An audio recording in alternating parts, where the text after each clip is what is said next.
Ayahku adalah dewa perang. Bab 479. Wajah Zuo Bafang penuh amarah. Lihatlah Guan Qianjun dengan ganas. Saat ini, sudut matanya tiba-tiba bergerak-gerak, dan tanpa sadar dia melihat ke kanan. Dia melihat seorang lelaki tua berambut abu-abu, punggung menghadap ke arahnya, berkonsentrasi menyapu lantai. Meskipun saya masih menyapu lantai saat ini, rasanya agak aneh, dan sosok lelaki tua itu sepertinya agak familiar. Tapi Zuo Bafang tidak menganggapnya serius. Orang tua itu adalah sosok yang menjulang tinggi. Bagaimana dia bisa datang ke sini untuk menyapu lantai? Zuo Bafang dengan cepat berbalik, menatap Guan Qianjun, menunjuk ke arahnya dan berkata, "Kamu sangat berani. Beraninya kamu melakukan hal buruk seperti itu dan memukuli anakku seperti ini. Sudah kubilang, kamu ditakdirkan. Sekarang letakkan kepalamu di tanganmu dan jongkok di tanah. Mungkin ada secercah harapan. Jika kamu berani melawan, aku akan menghajarmu sampai mati dalam beberapa menit." Kebanyakan orang menatap dingin ke arah Guan Qianjun dan yang lainnya. Tiba-tiba, semua orang di keluarga Jiang sangat ketakutan hingga senyuman yang muncul tadi benar-benar hilang. Tuan Jiang mengertakkan gigi dan berteriak, "Zuo Bafang, masalah ini tidak ada hubungannya dengan Tuan Guan, biarkan dia pergi. Keluarga Jiang kami akan mengurus semuanya. Kami ingin perlindungan keluarga Jiang, bukan aku sekarang. Aku akan mengantarmu ke sana sekarang." Zuo mencibir dan berteriak, "Persetan, orang tua, kamu memukuliku seperti ini, menyebabkan luka serius di kepala dan pantatku, dan kamu masih mengatakan itu bukan urusan anak ini.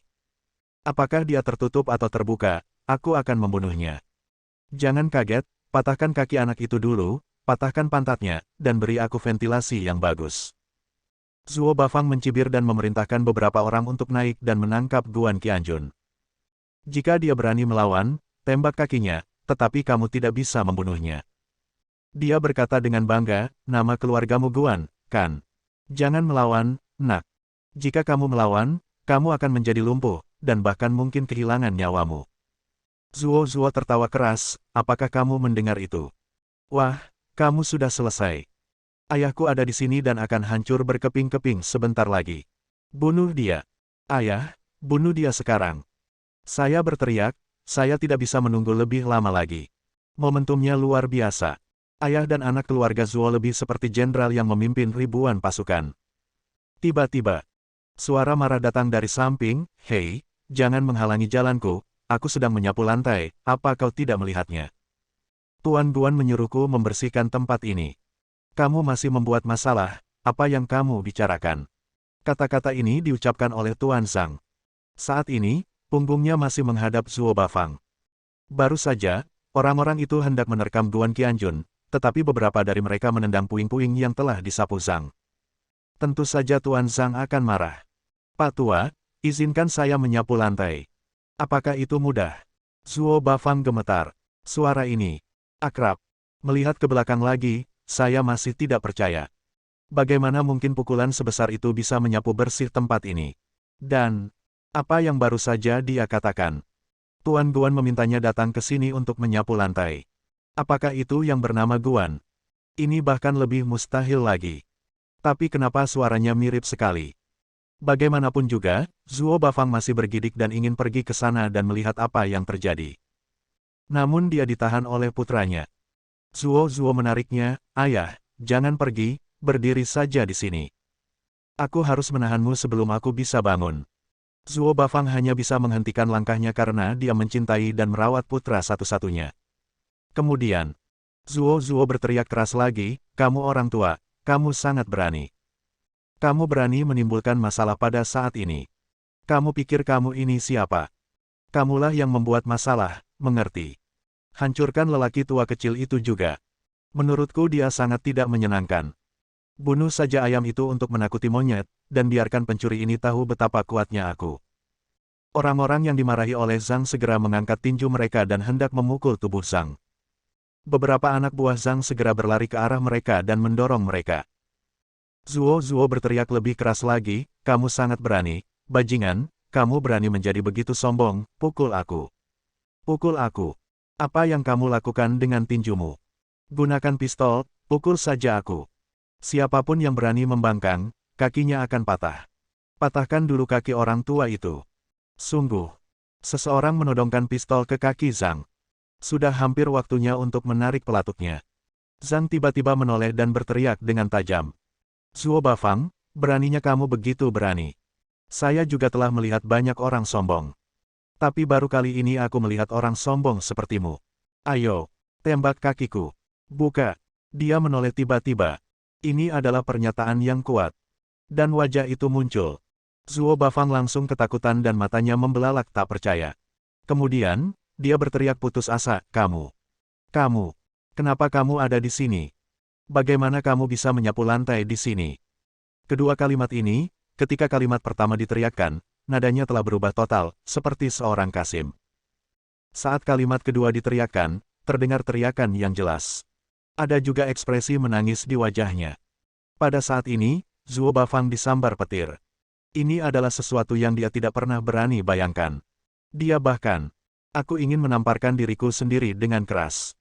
Saat Anda pertama kali melihat punggung lelaki tua kecil itu dan merasa sedikit familiar, Anda harus berjalan mendekat dan melihat lebih dekat. Mengapa hal ini tidak dilakukan?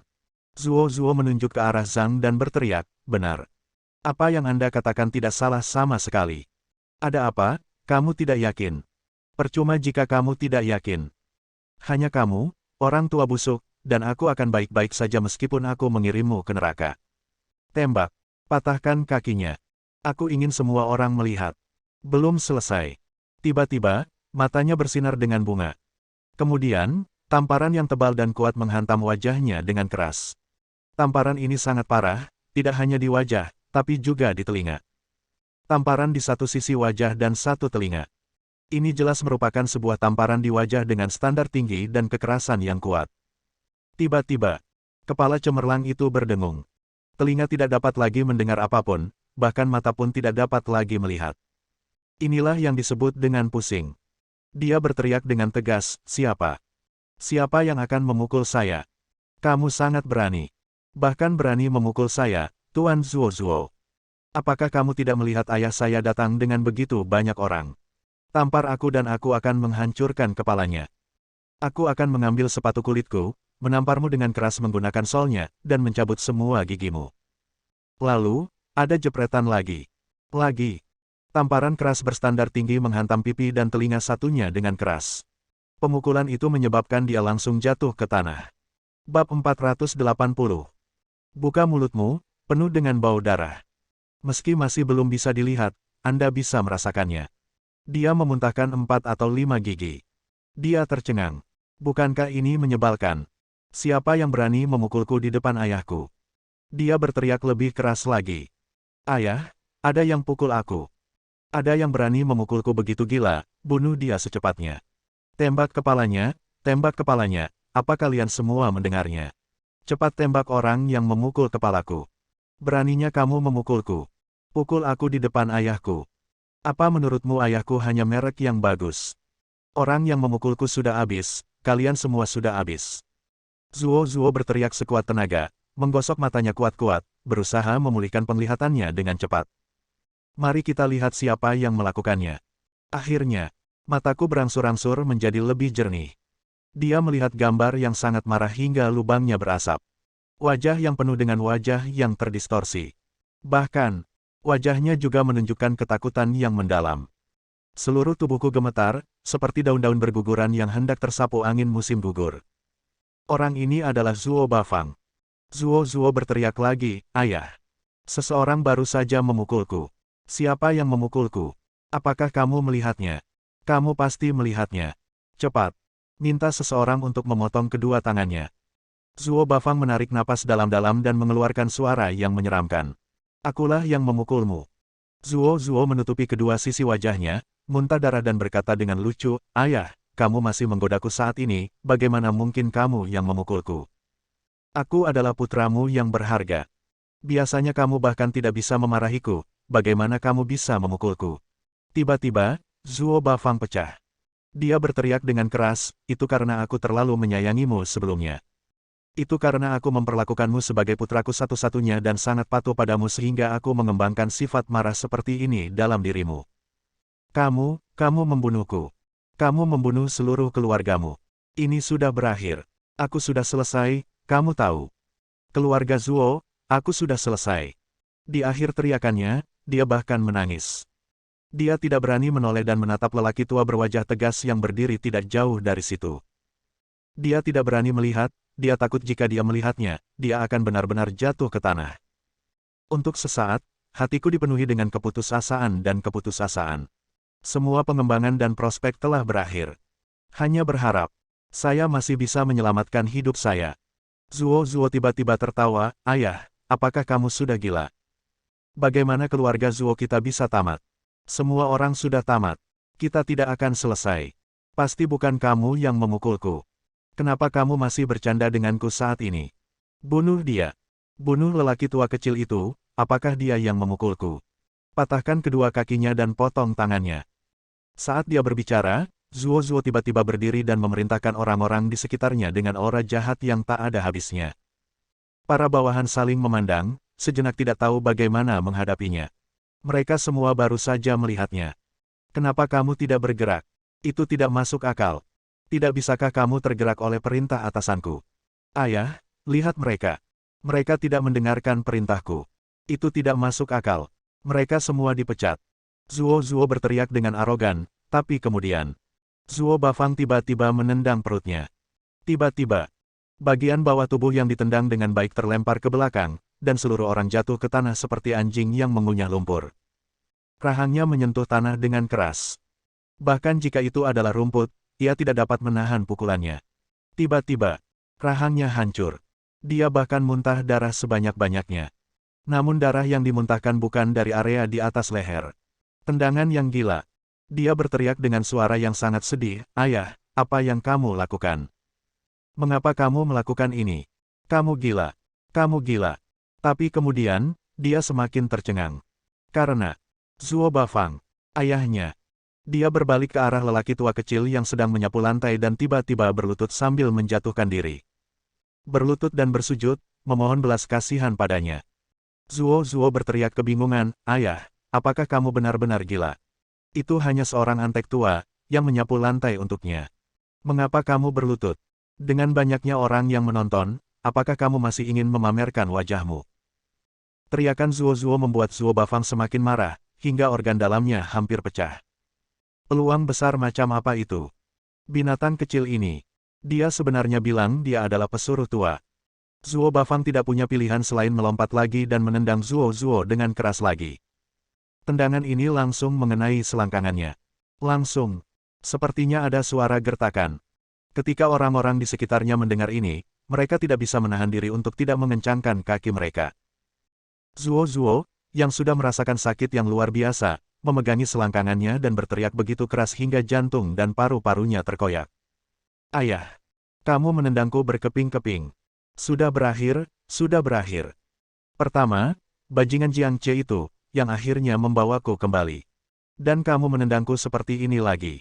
Saya tidak bisa melakukannya untuk keluarga Zuo. Saya tidak bisa melakukannya untuk keluarga Zuo untuk melanjutkan garis keluarga. Zuo Bafang mengertakkan gigi dan berteriak, dasar binatang kecil, bajingan kecil. Sudah cukup. Berhentilah berteriak padaku. Jika kamu terus berteriak, jangan katakan bahwa keluarga Zuo tidak memiliki keturunan. Tidak ada cara untuk melanjutkan garis keturunan keluarga. Keluarga Zuo kita harus dimusnahkan. Bolehkah aku memohon padamu? Kamu tahu. Apakah kamu tahu siapa Tuan Zhang? Dia adalah. Dia melontarkan istilah yang menggerakkan semua orang di sekitarnya. Tiba-tiba, Zuo terkejut, dan kemudian berteriak dengan tegas, tidak mungkin. Hal seperti itu sama sekali tidak mungkin terjadi. Bagaimana mungkin orang sebesar itu memberikannya kepada anak itu? Sapu lantai untuk anak itu dan dengarkan perintahnya. Ayah, kamu pasti salah. Itu antek tua anak itu. Mungkinkah seorang antek tua bisa menjadi pejabat sebesar itu?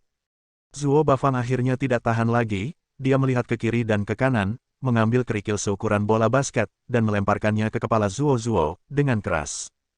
Pukulannya sangat parah hingga dia pingsan. Akhirnya semuanya kembali tenang.